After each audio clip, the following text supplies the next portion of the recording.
Hmm. So what we're going to do here. Are you struggling as a new project manager? Let me guess. If you are, you're feeling overwhelmed by constant pressure, doubting whether you are actually going to be able to lead your team to success. What if I told you exceptional project managers have faced the same challenge and they overcome them by mastering a couple key transformational strategies? Wait a minute, before you take the towel and throw it in, let me ask you a question. Are you using pressure to push forward, or is it holding you back? And if you're letting fear stop you from being successful and not taking action, can you use those mistakes and embrace them as you grow? In today's episode, I will be addressing some key issues as well as proposing some solutions. Let's get into today's work here. I really think this is going to be special for everybody, so I won't hold you with no further ado. Let's jump into it. Here we go.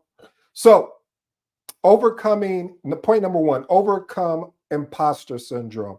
You know, every time I do an episode around imposter syndrome, I get a lot of positive feedback. And it lets me know that I am not in, as they would say, a crowd alone. What do you mean by that? Many new project managers feel they are not qualified for the role, doubting their abilities and feeling like they do not belong. How many times have you've taken on a new role? I don't care if it's project management or being a project manager or a project coordinator, etc. But you started doubting your abilities. A lot of times we doubt our abilities because of the fact of we don't know if we're capable enough. Let me tell you a quick short story. I always say that, when you make a decision to get in this thing that I love, that I hope you fall in love with, called project management, I don't care if you're a new project manager or a seasoned project manager. Anytime you take on a project, you're going to experience some doubt. But see, seasoned project managers understand that that doubt is limited. Here we go. So I'm taking on a new project at a new organization, and I'm super excited because again, I'm wanting them to show them that yes, you made a great decision, a great decision in hiring me and bringing me on board. And as soon as I get in there, imposter syndrome starts to kick in. It says, well, you know that you shouldn't be doing this. You know there is probably somebody better that can be doing this role. And all of a sudden, all of this self-negative talk starts talking to me, and I had to take a moment and say, where is this coming from? What is happening? Who is creating this information? And it's me. There's nothing external. It doesn't matter what someone said about me at a previous role. It doesn't matter what they're saying about me here, except for the fact of, and then when I say saying about me, meaning that they're doubting me already, and there shouldn't be any doubt because I haven't done anything yet. So a lot of times when new project managers get in place, they start having this doubting aspect, and no one externally has said anything. It's an imposter syndrome because maybe they believe, I can't believe that I'm here, or this is impossible. Like, why they chose me? They made a decision on me. So here's some actionable advice.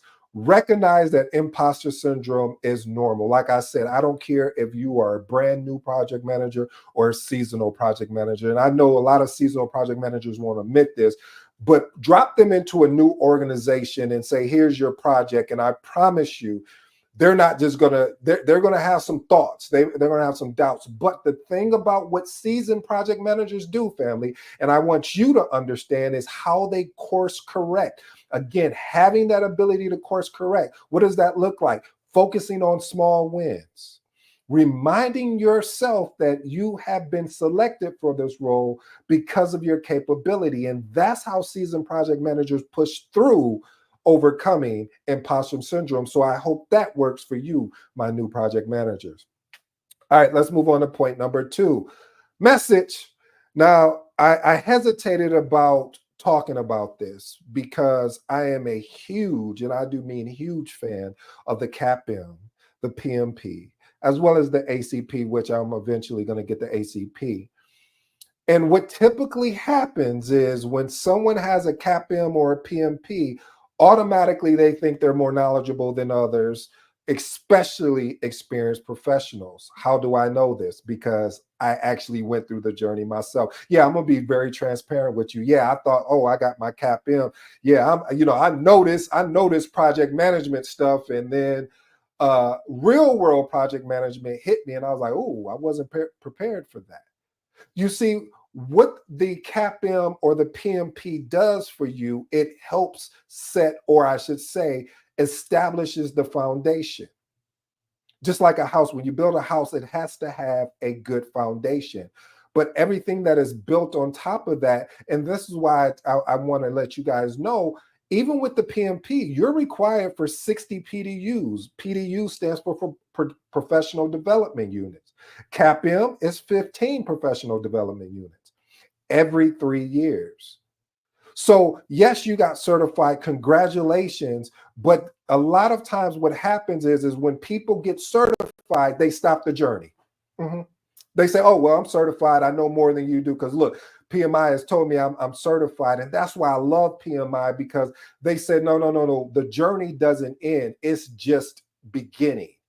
Oh, I like that, family. You know why I like that is because a lot of times we want to not continue on the journey because we believe, or we have a perception that we have reached the destination, and we haven't. The journey is just beginning. And because the journey is just beginning, it's just simply saying is, what is the actionable advice? Well, you use your certification as a foundation, and you're still humble enough to be open to learning from others. And the most very important piece of this is continue to seek more hands-on experience, regardless of your certification status. I don't care if you have a PMP or not. I don't care if you have a CAPM or not. I don't care if you have an ACP or not. You want to continue to get that hands-on experience. And because what I really truly feel is a PMP, a CAPM, ACP, you name the certification, it's a watch this, family. It's like a cherry on top of a cake. Because what it's saying is that, yes, I've done the work to get and obtain the certification, but I'm also willing to do the work to, this is getting good to me, to sustain and maintain the certification in a way that I can actually continue to grow through hands-on experience. Because if we really look at it, and I know I'm spending a lot of time here, family, because I've watched this, I've gotten emails, I've gotten I know what tends to happen. People stop the journey because they got certified. And so we have to ensure that when you get certified, that you continue to grow. Do not stop growing. Okay, I'll stop and move on to point number 3. Point number 3, pay for a mentor. Message, if you're new to this episode or any episodes, anytime I say message, this is a point you want to pay attention to. You want to lock in, and you may be looking at something else. I'm just asking you to pay attention and listen. Family, one of the things I've watched when I started going through my career in project management, I was going through it alone. I didn't have a specific project manager mentor. I had a mentor in business and life, but not in the niche, the craft that I was doing. And both are extremely important. That's why I told you I have an advisory council. Shout out to Phil. Shout out to Byron. These are my advisory council when we talk through things. And having a mentor provides you valuable insight, support, and guidance. Actionable advice. Seek out a mentor within or outside your organization. Family, I'm going to be honest with you. If it was me, if I had to do this thing all over again, I have no regrets. But right away, I would have sought out a mentor outside of my organization, not inside. And I would regularly discuss the challenges that I'm having and the lessons learned. Why would you want to pay for a mentor? This is why. You're using their experience to navigate difficult situations with more confidence. That's it.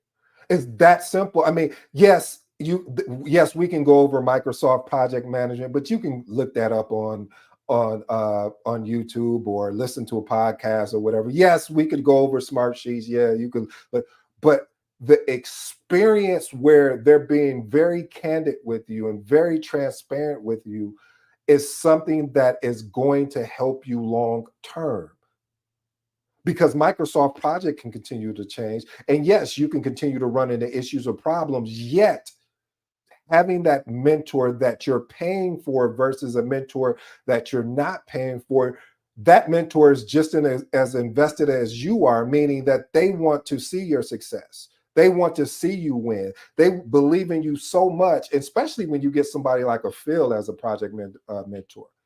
He is pushing, he is guiding, he is showing you not the, because a lot of people look for shortcuts. It's not about the shortcuts, it's about, okay, how do I get through this, or either or around it, but we have to make it through this and not just survive. We want to live in this thing that I love, that I hope you fall in love with, called project management. So again, family, you're paying for the experiences, and wisdom is always going to outweigh anything. I will put that up against anything, especially in this thing called project management.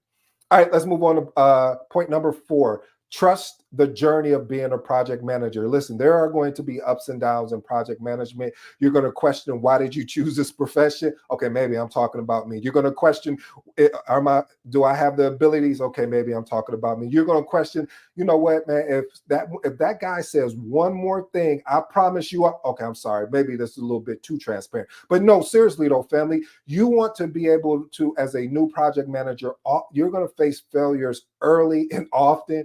And all I ask of you is, don't get so discouraged that you give in and you give up. Here's my actionable advice. Ensure both the success and the setbacks are opportunities for growth. Every project presents learning opportunities. Focus on learning and improving with each project. I always tell you, when you get started off as a new project manager, you need to get a notebook. You can order it for, you can go to, if there's a dollar store close to you, go to the dollar store. If there's, you got Amazon, get a notebook and take notes. When you take notes of some of your failures, some of your setbacks, some of your success, then you use and I haven't went in this. I may even just do a whole episode on this, of how I started documenting my successes and wins and failures, so I know how did I come out of that failure and how I didn't. So if that's something you want me to do, let me know. Um, Understand the resilience and adaptability are key to long-term success in project management. Again, if you choose this thing called project management, this is a career. A career doesn't happen in 24 hours. Oh, you don't like that? He's being very disrespectful. Okay, a career doesn't happen in one day, 2 days, or a week, or a month. It's longevity. So to have longevity, you have to be resilient and you have to be adaptable. All right, let's move on to point number 5. Learn to use pressure to move forward. Pressure is inevitable in project management. I wish I can tell you will not feel pressure. What do you mean by that, ED? Great question, family. I'm glad you asked. You're going to get pressure from your stakeholders. You're going to get pressure from executives. You're going to get pressure from your project team. You're going to receive a lot of pressure, but don't get overwhelmed. Don't let pressure push you. I feel like I was going to go in the Matrix. You remember, if you haven't seen the Matrix, where Neo did that real cool thing, and he was okay. But anyway, I digress. But the whole point of it is that you need to learn how to leverage that pressure. Here's my actionable advice: channel pressure into focus. Break down these overwhelming tasks into small, manageable actions. Use the pressure as motivation to move forward, not as an obstacle that holds you back. See, a lot of times we don't talk about that last point of using the pressure to motivate you. We talk about how the pressure demotivates us. But when you switch your mindset, when you switch how you view and how you look at things, you say, okay, well, this is happening. How am I going to do this? Okay, we got this big, all these tasks. Okay, let me break them down into more manageable pieces. All right, let me focus in and lock in on and keeping the main thing. The main thing. Yep, I know all of this going on is chaos. I will get there in a moment, but let me stay focused. Let me stay aligned, and let me use this obstacle as an opportunity to grow. All right, let me move on to my next point. Point number 6. Allow conflict to happen, but know when to intervene. A lot of new project managers kind of just don't understand this whole conflict aspect of things, because conflict is going to happen on your project. And sometimes you try to avoid it at all costs so you can suppress the important issues. See, I always talk about when I'm leading a project and I start noticing a lot of conflict, I'm getting to the root. What most people do was try to address the surface layer, and that doesn't mean anything. That doesn't do anything, because all of a sudden something else will pop up. So addressing the root cause, checking the root cause, and by managing conflict for new project managers, I have to be honest, it is going to be tricky. It's going to be a learning lesson, because how you handle conflict on this project with this project team and these stakeholders may be different. No, it ain't. There will be no may. It will be different how you handle it on the next project or in the next organization, etc. So it's important that when you learn how you had to deal with conflict from project team members or stakeholders, again, document how you handled that. Here's my actionable advice. Understand when conflict is productive and when it's destructive. For minor conflicts, let the teams work things out. For significant conflicts, schedule one-on-one calls to address the root cause and propose a solution. All right, let's move on to point number 7. Escalate with a proposed solution, not just a problem. As you've seen in the last thing we talked about in 6, I talked about a root cause with a proposed solution. Here, this is a challenge that I've watched a lot of new project managers deal with, is where they don't know when to escalate and when not to escalate. I'm gonna say this: you are the leader of that team. And if you are continuously to escalate and you don't have a proposed solution, I promise you they're going to start asking questions. Why do we have this resource here? But if you're experiencing issues and you're not getting what you need, and you went through the proper channels, meaning you set up a one-on-one with the team member or the stakeholder that the issue is happening, you documented that conversation, you sent it out, you guys had an agreement, a proposed solution was agreed upon, they didn't answer it, you follow up again by having a meeting. Then at that point, now you're escalating. And now when you escalate, you talk to whether it's their direct manager or executive, whatever that escalation path is that has been designed for you. Then you know that you've done everything possible, and you're even going to propose another solution. Because I get it. Sometimes you don't understand, why is this person not answering the email, and now you want to escalate. But there are certain tactics that you can do to be able to resolve that. And one of the things, if you're sending an email to somebody and they're not answering, put their manager on the email, CC their manager. Now you don't CC their manager. Now let's see what happens. If the manager doesn't say anything, and very exceptional managers and leaders, what they will do when they're CC'd on an email, they're going to scroll down and look in the email correspondence to see how many. Let me see what the back and forth is. And if they don't see a response from their direct report, an exceptional leader or manager is going to go to their direct report and say, "Hey, Ed has been emailing you and I don't see you responding. Could you expound on what is going on here?" Here's my actionable advice. When escalating an issue, always present one or two possible solutions. And my last and final one: show initiative and help decision makers take action more effectively.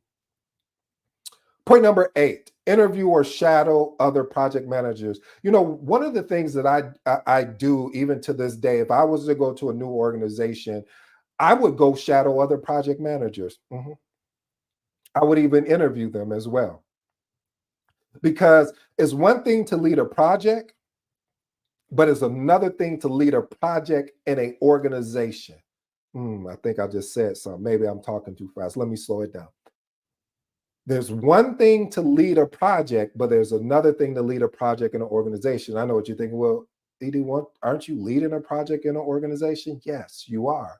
But see, you can have an amazing skill set in leading a project that you've led, that and you take that same information and you're leading it in this new organization, and they have different rules and regulations, some visible and some non-visible. So you need to go and shadow or interview or a combination of both to understand the organization of people that have been there. Here's my actionable advice: arrange informational interviews or shadow sessions with the experienced project managers. What does that look like?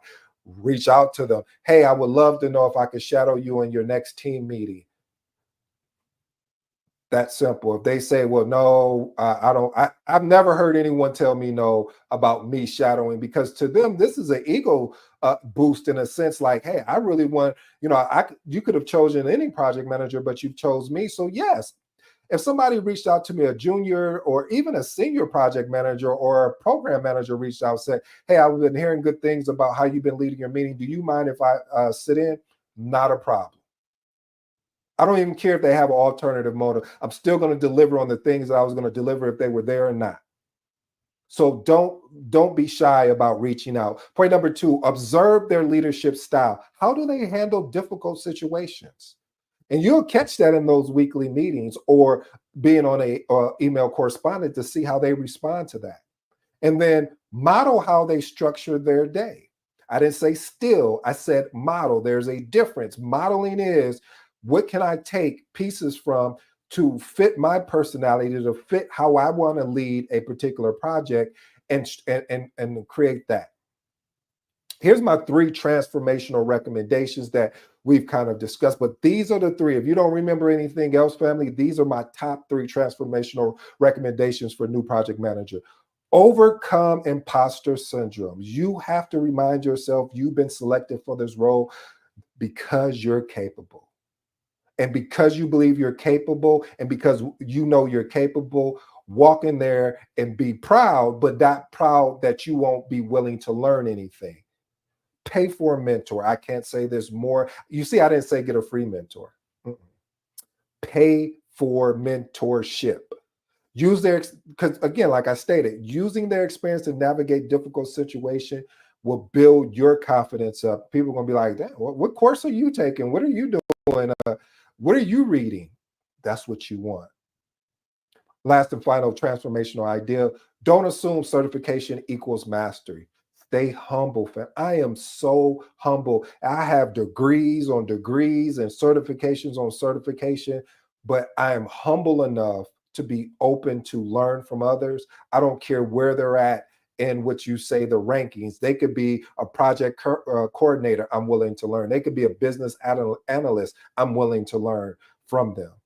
And I mean, when I say willing to learn, I'm taking notes and I'm asking questions, because that's how obsessed I am with it. And that's what I want you to understand, family. You have to be humble and open to learn. And then last and final transformational recommendation: continue to seek hands-on experience regardless of the certification status.